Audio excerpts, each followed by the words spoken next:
విశాఖ ఉక్కు కార్మికుల్ని మీరు పని చేయకపోతే పీడీ యాక్ట్ పెట్టైనా మీ చేత పని చేస్తామని చెప్పి బెదిరించడం చాలా తీవ్రమైనటువంటి అంశం.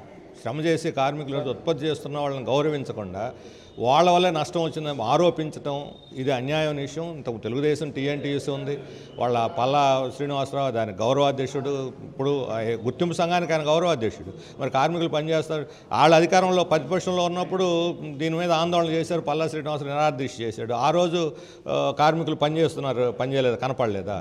అంటే అప్పుడు పనిచేసి ఈ సంవత్సరం పని చేయకుండా వీళ్ళు అధికారంలోకి వచ్చాక పని చేయడం అనుకున్నారా? ఈరోజు 6,000 మందిని తీసేశారు.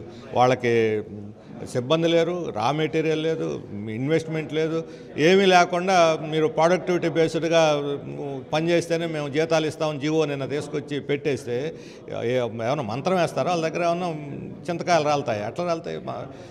పని జరగాలంటే రా మెటీరియల్ ఉండాలి, ఇన్వెస్ట్మెంట్ ఉండాలి, కార్మికులు ఉండాలి. కార్మికులు తీసేసి రా మెటీరియల్ ఇవ్వకుండా మీరు ప్రొడక్టివిటీ పెంచండి అంటే ఇది జోక్ కాదు. చంద్రబాబు నాయుడు చాలా ఇర్రెస్పాన్సిబుల్గా మాట్లాడాడు. దీన్ని తీవ్రంగా ఖండిస్తున్నాం.